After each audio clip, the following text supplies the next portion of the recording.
दोस्तों स्वागत है आपका अपने चैनल प्रैक्टिकली साइड विजिट में। दोस्तों मकान में अधिकतर हम जो भी गेट होते हैं या जो भी हमारे मकान का बाथरूम का गेट होता है या चाहे हॉल का गेट होता है या किसी भी रूम का कोई भी गेट होता है, चौखट का उपयोग हम जरूर करते हैं दोस्तों। क्योंकि आजकल जो लुकिंग के हिसाब से लकड़ी की जो चौखट होती है वो बहुत चलने लगी है। पहले के टाइम में सीमेंटेड चौकी चलती थी। दोस्तों इस वीडियो के अंदर मैं आपको दो तरीके से चौखट समझाऊंगा। एक तो आपको पहला तरीका ये समझाऊंगा कि आपको चौखट लगानी किस तरीके से है। ठीक है दोस्तों, ये तो कंफर्म हो जाता है कि अगर हम लकड़ी की चौखट लगाते हैं मकान के अंदर लुकिंग के हिसाब से लगाते हैं तो लुकिंग के अंदर आपको सबसे पहले तो लकड़ी की चौखट लगानी किस तरीके से है, और दूसरी चीज़ ये बताऊंगा दोस्तों कि इसको मेंटेन किस तरीके से रखनी है। ठीक है दोस्तों, तो पहला तरीका ये है कि आपको लगानी किस तरीके से। लगाने के लिए मैं आपको एक चीज़ समझा देता हूँ कि आप पहले फर्श को छोड़ के बाकी का सब काम करवा लीजिए दोस्तों। करवाने का कारण ये है कि आप पहले प्लास्टर भी करवा लीजिए और उस पर इस जगह पे पीओपी भी करवा लीजिए। उसके बाद में आप लकड़ी का उपयोग करिए। अब लकड़ी का उपयोग करने के लिए सबसे ज़रूरी चीज़ ये है कि आपको क्रॉस जो आपके गुणिये में हमेशा चौखट होनी चाहिए। आप जो भी एज पर साइड जो भी आपका नाप आता है उसी हिसाब से चौखट बनवाइए और उस हिसाब से फिर चौखट को लगवाइए। क्योंकि चौखट लगवाने में सबसे बड़ी प्रॉब्लम ये आती है कि हमेशा नाप या तो नाप बड़ा बैठ जाता है या फिर नाप छोटा बैठता है, तो चौखट लगाने में बहुत ज़्यादा परेशानी का फेस करना पड़ता है। तो मैं चाहता हूं कि आपको भी उस तरह का फेस ना करना पड़े, तो उसी के लिए मैं आपको ये बता देता हूं कि आप प्रॉपर तरीके से पूरे जो भी आपके एज पर साइड नाप आता है उस नाप की आप चौखट बनवाइए। मैन्युफैक्चरिंग वाले अपने आप उस चीज़ का नाप के हिसाब से चौखट को बना के रख देते हैं। ठीक है दोस्तों, दूसरी चीज़ लगाने के बाद में किसी भी तरह का कोई भी छोटा मोटा गैप आता है तो उसे जो उसका केमिकल होता है हमेशा सिलिकॉन, उसमें जो भी गैप होता है उसमें सिलिकॉन भरी जाती है। अगर थोड़ा सा भी गैप होता है या फिर ज़्यादा गैप होता है, जो भी गैप होता है उसमें सिलिकॉन भर दी जाती है। ठीक है दोस्तों, उसके बाद में तीसरी चीज़, चौखट आप जब भी लगाते हैं चौखट का हमेशा प्रॉपर तरीके से सावल होना चाहिए और सूत में होनी चाहिए। सूत में इन द सेंस ये होनी चाहिए कि मान के चलिए अगर ये रूम्स आता है और बगल वाला अगर कोई रूम है, दोनों का एक ही फेस में अगर चौखट लगती है तो एक उस जगह पे कील ठुकवा के सूत पकड़वाइए, एक उस जगह पे कील ठुकवा के सूत पकड़वाइए। दोनों तरीके से प्रॉपर तरीके से जो चौखट होती है वो होती है। ठीक है दोस्तों, सावल में होनी चाहिए, सूत में होनी चाहिए। चौथी चीज़, जो भी आपकी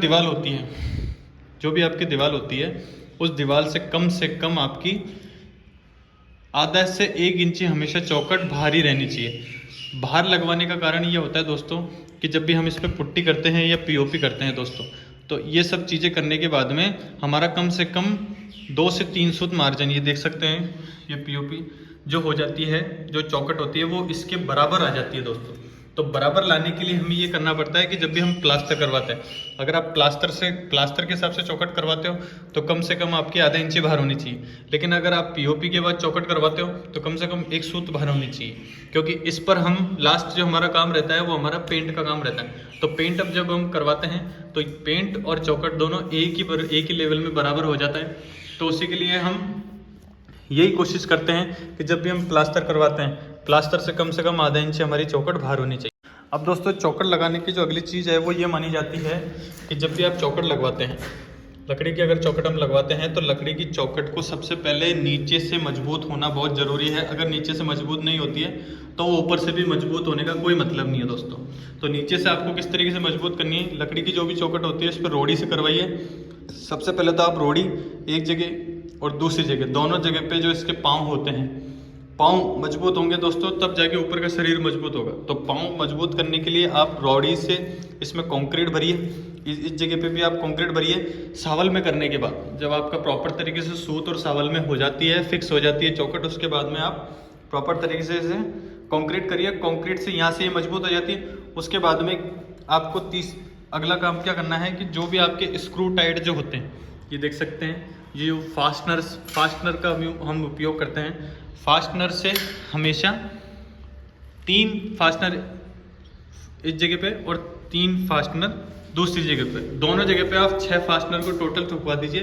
कम से कम आपकी 6 इंची का फास्टनर होने चाहिए। 6 इंची की जो होती है दोस्तों वो अंदर प्रॉपर तरीके से चल जाती है, क्योंकि 3 इंची आपका मार्जिन यहीं खा जाता है और 3 इंची दीवार के अंदर, तो चौखट जो होती है वो मजबूत हो जाती है, कोई उसे हिला नहीं सकता। तो उसके लिए फास्टनर का आप उपयोग करिए। उसके बाद में लास्ट और फाइनल चीज़ ये है दोस्तों कि चौखट को चेक करिए। अब मेंटेन आपको किस तरीके से रखना है ये देख सकते हैं। इस तरीके अगर कोई भी बबल्स आते हैं या इस तरह के कोई भी आपके क्रैक्स आते हैं तो उस क्रैक्स को आप तुरंत अगर होती कोशिश में तुरंत सही करवाइए। हमेशा पूरा चौखट जो होती है वो क्लियरेंस होनी चाहिए। क्लियरेंस ये होता है कि इसमें जो अगर इसे कोई डिफॉर्म कर सकता है तो वो पानी कर सकता है। पानी से बचाने के लिए हम चौखट लगाने का कारण हमारा लुकिंग का होता है, लेकिन इसे खराब भी सबसे ज़्यादा पानी ही कर सकता है दोस्तों। और ये लगती भी बाथरूम की वॉल टाइल की, अधिकतर वॉल टाइल में लगती है और रूम्स में लगती है। तो पानी का उपयोग इस जगह पे आवागमन होता रहता है, तो पानी जो होता है वो इसमें चढ़ जाए, चढ़ने के बाद ये पूरी सीपेज होगी, फिर उसके बाद में आगे जाके इसमें बीमारियां पैदा होगी। तो इसके लिए आप लकड़ी की गुणवत्ता को चेक करना जरूरी है। लकड़ी की आप गुणवत्ता चेक कर लेते हो तो उसके बाद में किसी भी तरह का कोई पानी नहीं जा पाएगा। ठीक है दोस्तों आई होप वीडियो आपको अच्छी लगी होगी। अगर वीडियो अच्छी लगे और मकान में चौखट लगाने में आपको हेल्प मिले दोस्तों तो हमारे चैनल को लाइक शेयर एवं सब्सक्राइब जरूर करिए। और तब तक के लिए दोस्तों जय हिंद, वंदे मातरम, भारत माता की जय।